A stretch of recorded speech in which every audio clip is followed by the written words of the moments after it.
What's up, guys? It's me again. We're about to read Genesis chapter 19. Before we do that, I just want to say that Genesis 18, right, is the first chapter for day 8, right? And day 8 is March 31st, 2020. Now, the time that I'm doing this video is almost 10 o'clock on the night of March 30th, right? Yes. But since we're going by Jerusalem time, it's actually 7 hours ahead. And on top of that, we count the day from the evening until the morning. So right now it is the evening of the 31st, even though our calendars in America say the 30th, right? Because the Americas, most of the world actually has their day as the morning to evening as a day. Biblically, a day is evening to morning. And Jerusalem is also 6 to 7 hours ahead of the time zone that I am in, which is Eastern Standard Time. And so that's why this Genesis chapter 19 is the second one for March 31st. Because if I were to be in Jerusalem right now, it would be around the morning time. That's why this is the second chapter. So the next video I post, which is going to be Genesis chapter 20, that is going to be the first chapter for April 1st. And that's the one I'm going to do in the morning. At least here in America, that's what I'm going to do, the one in the morning. Alrighty, so in Genesis chapter 18, we see that God came to visit Abraham, and they shared a meal together. God reiterated that he was going to come back around this time next year, and Sarah was going to have a baby. Now, Sarah overheard that while she was in the tent and they were outside eating, and she thought it was hilarious, and she laughed about it, and she's like, am I really going to have a child so old? Am I really going to experience pleasure when I'm this old? And God's like, why does she think that that's so hard for me to do? And so he's like, all right, well, since you think it's funny, when you do have your child, you're going to name him Laughter. And as we know, laughter in Hebrew is Yitzhak. So that's why Isaac is called Isaac, because Isaac in Hebrew means laughter. Anyway, we also hear in Genesis chapter 18, God has some plans for Sodom and Gomorrah. And Abraham finds out about these plans, and he kind of goads God down to saving the cities if he finds at least 10 righteous people in the city. In Genesis 19, which we're about to read, we're going to find out if he actually does find 10 people or not. Anyway, let's go ahead and start it. Genesis 19:1. The two angels came to Sodom that evening when Lot was sitting at the gate of Sodom. Lot saw them, got up to greet them, and prostrated himself on the ground. He said, "Here now, my lords, please come over to your servant's house. Spend the night, wash your feet, get up early, and go on your way." "No," they answered, "we'll stay in the square." But he kept pressing them. So they went home with him, and he made them a meal, baking matzah for their supper, which they ate. Matzah is unleavened bread in Hebrew. But before they could go to bed, the men of the city surrounded the house, young and old, everyone from every neighborhood of Sodom. They called Lot and said to him, "Where are the men who came to stay with you tonight?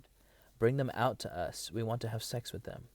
Lot went out to them and stood in the doorway, closing the door behind him, and said, "Please, my brothers, don't do such a wicked thing. Look here, I have 2 daughters who are virgins. Please let me bring them out to you, and you can do with them what seems good to you. But don't do anything to these men, since they are guests in my house." "Stand back," they replied. "This guy came to live here, and now he's decided to play judge. For that, we'll deal worse with you than with them." Then they crowded in on Lot in order to get close enough to break down the door. But the men inside reached out their hands, brought Lot into the house to them, and shut the door. Then They struck the men at the door of the house with blindness, both small and great, so that they couldn't find the doorway. All right, Genesis chapter 9 is not done, but I wanted to pause here so we could talk about this. So, from previous chapters, we already heard how evil Sodom and Gomorrah are, right? Not only are all of the men in this town blatant homosexuals, they also, had a multitude of other sin, right? And that's one thing that we need to remember about Sodom and Gomorrah. It wasn't just the one sin that they had. It wasn't just the one sin that they had that God punished them, right? And don't get me wrong, that one sin is a very big, very, very, very bad sin. But there were more than just that. So keep that in mind. On top of that, a lot of people like to use this chapter to say that the Bible is misogynistic and the Bible doesn't respect women, and it's used to push a patriarchal agenda and stuff like that. None of that's true. If you see here, it's clear, it's very obvious, it's very plain that the men in Sodom did not want anything to do with Lot's daughters at all, right? At all. They actually got more heated that he offered women to them instead of the men. And this situation, right, is a reflection of what happens in Genesis 6. I want to say when it talks about the sons of God coming down and taking women for themselves and birthing the Nephilim, which were demigods, if you will. And they were the reason why, on top of, humankind just being evil in itself, right, he also wiped out all of creation on account of this as well, right? The fact that the angels were going after strange flesh, right, which is very bad. And then we also see here that mortal men are going after strange flesh as well. Not only is this strange flesh, right, divine spiritual beings, but these divine spiritual beings are also men, right? And God did not make man for man. God made women for man, and God made man for women. That's why, God says to be fruitful and multiply. You can't multiply with a male and a male, and you can't multiply with a female and a female. You can't. It's not possible. That's why it's male and female. God created them, male and female. There are two. We both, each of us, represent God in our forms, right? Men represent God in a masculine way. Women represent God in a feminine way. Together, right, they represent God as a whole, right? But and that just makes sense. There's, God is a 3-in-1 God, right? There's the Father that created everything. There's the Son that the Father created everything for. And there's the Spirit that God used to create everything, right? The Spirit is what did the work that the Father wanted done. And the Son was the one he made it for, and he was the one who perfected it, right? And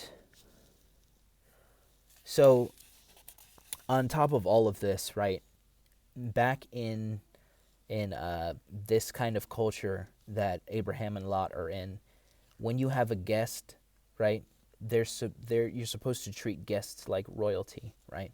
And that's just being a hospitable host, right? That's just that's your responsibility of being a host. If you have somebody over at your place of residence, you were to treat them at bare minimum as you would treat yourself.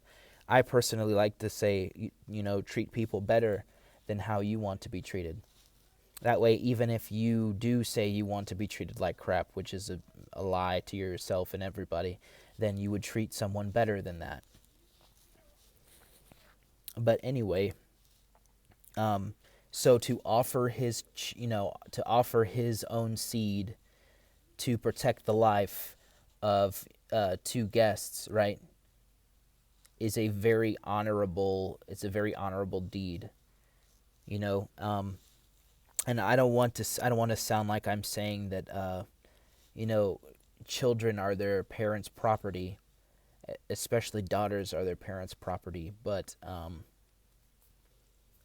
that only seems to make sense. You know what I mean? We are not our own.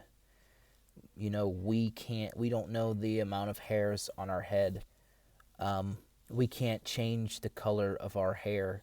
You know, I mean, we can with hair dyes and stuff like that, but I mean, you can't just speak to your hair and it change color when you say change color.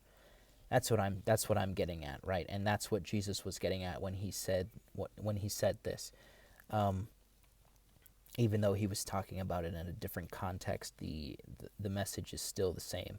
You are not in control of as much as you would like to say that you're in control of. And you are not your own. You were bought with a price. So, you know, to offer life from his household, to protect life that he is, you know, responsible for, is a very honorable thing, a very commendable thing. And I don't think it would be a stretch to say that he knew his daughters would be safe, because since the angels came to Sodom, he already knew who they were, and that's a good thing that he already knew who they were. But so he didn't have to worry about, you know, anything happening to them, because he knew that they were angels of God, and he gave them the proper respect they deserve. But not only that, those men weren't after women. That's clear. You know, there was the whole city, every male in the city, young and old, came to go and rape these men, these angelic men, right? And they said that they were going to do worse to Lot because he offered his daughters. So there's no way that they're going to come after the daughters. The daughters are fine. They don't want women. They want men. On top of that, they want these men because they're really beautiful. And they're really beautiful because they're angelic beings. Anyway, let's go ahead and continue. Genesis chapter 19, verse 12. The men said to Lot, and these are the angels, "Do you have any people here besides yourself? Whomever you have in the city, son-in-law, your sons, your daughters, bring them out of this place, because we are going to destroy it. Adonai has become aware of the great outcry against them, and Adonai has sent us to destroy it."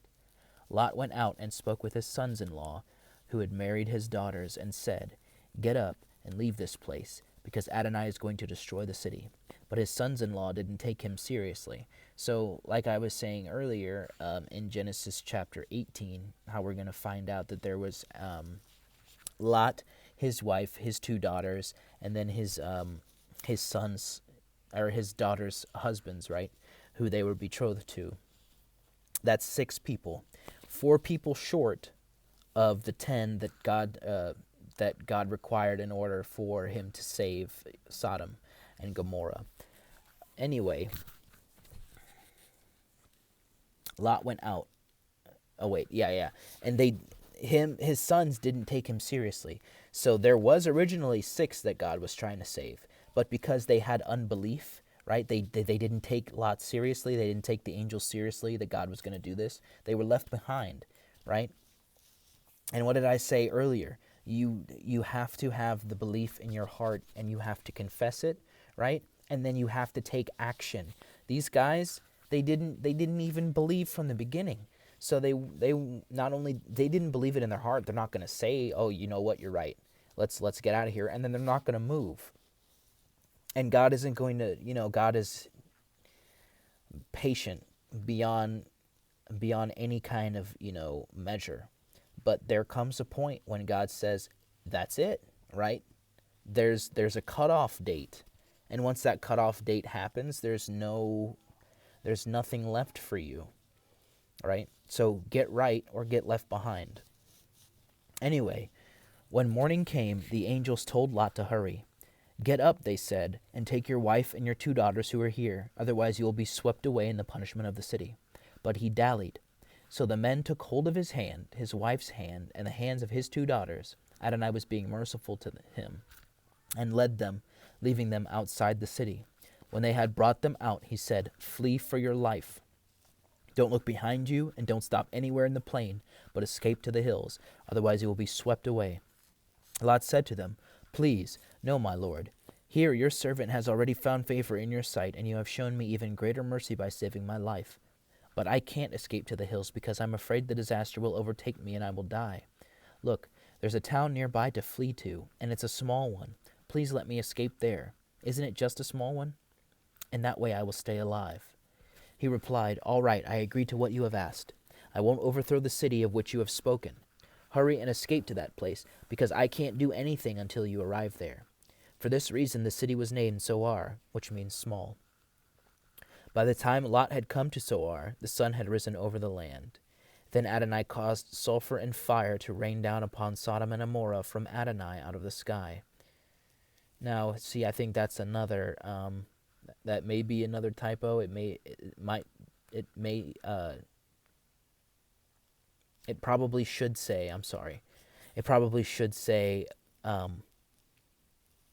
Adonai caused sulfur and fire to rain down upon Sodom and Amorah from heaven, right? But then again, maybe this one isn't. Maybe I'm just overthinking this one.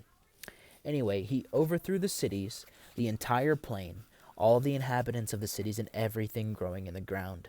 But his wife looked back from behind him, and she became a column of salt. Why'd she become a column of salt? Because she disobeyed the commandment of the Lord, the angel of the Lord, who comes in God's name, right, to represent him. When he says to do something and you don't do it, he's going to punish you for God's name's sake, right? What did he say? Run, don't stop, don't look back. What did she do? She looked back. What happens when you disobey God? You get punished. Simple as that. Abraham got up early in the morning and went to the place where he had stood before Adonai, and looked out toward S'dom and Amorah, scanning the entire plain. There before him the smoke was rising from the land like smoke from a furnace. But when God destroyed the cities of the plain, he remembered Abraham and sent Lot out away from the destruction, when he overthrew the cities in which Lot lived. Lot went up from Zoar and lived in the hills with his 2 daughters, because he was afraid to stay in Zoar. He and his 2 daughters lived in a cave. The firstborn said to the younger, "Our father is old, and there isn't a man on earth to come in to us in the manner customary in the world. Come, let's have our father drink wine, then we'll sleep with him, and that way we'll enable our father to have descendants." So they plied their father with wine that night, and the older one went in and slept with her father. He didn't know when she lay down or when she got up. The following day the older sister said to the younger, "Here I slept last night with my father. Let's make him drink wine again tonight, and you go in and sleep with him, and that way we'll enable our father to have descendants." They plied their father with wine that night also, and the younger one got up and slept with him, and he didn't know when she lay down or when she got up. Thus both the daughters of Lot became pregnant by their father. The older one gave birth to a son and named him Moab. He is the ancestor of Moab to this day, and Moab is Moab, the Moabites. The younger also gave birth to a son, and she called him Ben-Ami. He is the ancestor of the people of Ammon to this day. All right, so that is the end of Genesis chapter 19. Now, before I close this video, I want to talk a little bit about this second half. So we see that after Lot and his children made it to Zoar, he thought that it was the literal end of the world, right? And that, and not that God was just punishing Sodom and Gomorrah. And so he's scared out of his mind because he thinks that, Zoar is going to be next in God's judgment. And he goes and lives in a cave with his daughters. Now, they're also in the mindset that there's going to be nobody else on planet Earth, right? Because God is just going to frickin' destroy everything, right? And so they're like, we need to preserve our dad's generations. So we need to get him drunk and go and sleep with him. Now, had they had a little bit more faith in God, right, they would have realized that that wasn't going to happen. Now, of course, hindsight is 2020, and God is also merciful, and He knows what people are going through, and He is really good at covering a multitude of sin. And that's one point that I want to get across, you guys, is when we go through and we find all of the instructions to man that God has given to His people, and how badly they disobeyed Him, and how like they rightfully deserved judgment, and God still, being the merciful and steadfast God that He is, gave them chance after chance to, acknowledge their sin, turn from it, and come back to Him, and they just wouldn't listen. Like I said earlier, there's a cutoff date for that mercy, and we don't want to be seen after that cutoff date not accepting God. So everything that is in here is to show you how much you need God in your life. I don't want to make people go crazy, like I'm kind of making myself go, trying to figure out everything that I should be doing, as a Christian, what I should be doing and what I shouldn't be doing, and getting obsessed with doing all of those things when I should just be focused on the first, the two most important commandments, which is to love God and love your neighbor as yourself. Once you have, and this is the foundation. Once you have this, once you know what it means to love God and to love your neighbor as yourself, you're going to fulfill every commandment that God has ever spoken to man. When you love God, there are things that you're not going to do that offends God. And when you love your neighbor as yourself, you're not going to do things to offend your neighbor that would offend you. And even if there are things that, wouldn't offend you that offends your neighbor, you're not going to do that to them, because you know that there are things that your neighbors do that offend you that you don't do, and you wouldn't want them to be doing them to you, so you don't do it to them. Once you start putting that filter on, is this loving to God, and is this loving to my neighbor, and is this loving to myself? Once you start to put that filter on, you'll start to see, what's really right and what's really wrong. But anyway, so they're making these actions out of fear, right? And it's poorly placed fear, right? They didn't really think that God was going to save them again if there was ever some kind of end of the world type judgment coming. And so they're making decisions like, well, God's going to destroy everybody, so we need to make sure that our father's line is preserved. So we got to do this crazy stuff. Not good, but I'm not the righteous judge, so I'm not going to judge them. They did what they did. God's able to cover that, so I'm not even going to judge. But that's just a little history of what happened there. So we see anytime now we've been introduced to Moab, who is the son of Lot's first daughter, right? So if you ever hear of Moabites, the land of Moab, that is Lot's descendants. So that means that anybody who is a Moabite, right? Anybody who is a descendant of Moab is a, let's see. So there's Abraham and there's Lot, right? So Abraham's children, right, would be cousins to Lot. So Ishmael and Isaac are Lot's cousins, right? And Moab and Ben-Ami, which is the children of the Ammonites, right? So Moabites and Ammonites are Moab, Ammonite, they're brother and brother, right? So they're cousins with each other. Moab and Ammon are cousins with each other, and then the Israelites are second cousins to them. So they're related. They're related. Just keep that in mind. They are related. Now, the Bible, I've noticed, right? Even though there's like second cousin, third cousin, fourth cousin, fifth cousin, stuff like that, they really don't even use that kind of thing. They will just say like they'll treat it as like it's like first cousins, right? To keep that idea of familiar relationship, right? And even then, they also say like brother and sister, right? And that also helps to reinforce the importance and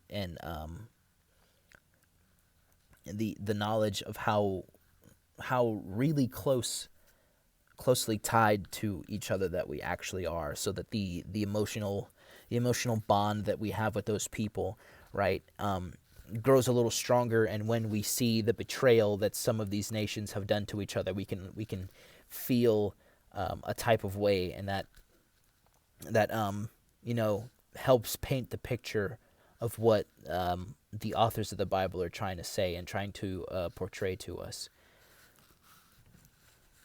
But anyway, that is chapter 19. I will see you guys tomorrow for chapter 20. That one is going to be the first chapter of day 9. Once I am done with chapter 20, I'm going to update the timeline, and I'm also going to update the instructions to man Google Docs. So stay tuned for that. Anyway, you guys have a wonderful night. If you're in America, you guys have a wonderful morning. If you're in Israel, it was great to share this experience with you guys. I hope you liked it. Before you go to bed tonight, meditate, contemplate, ponder on the Word. Like I said in my previous video, if you guys need a conscious prayer, just reach out to me in a personal message or in a comment under this video. Doesn't matter to me. If I see it, I'll know that that's what you want. And when I pray, I'll pray for you guys. Anyway, have a good night, and I will see you tomorrow.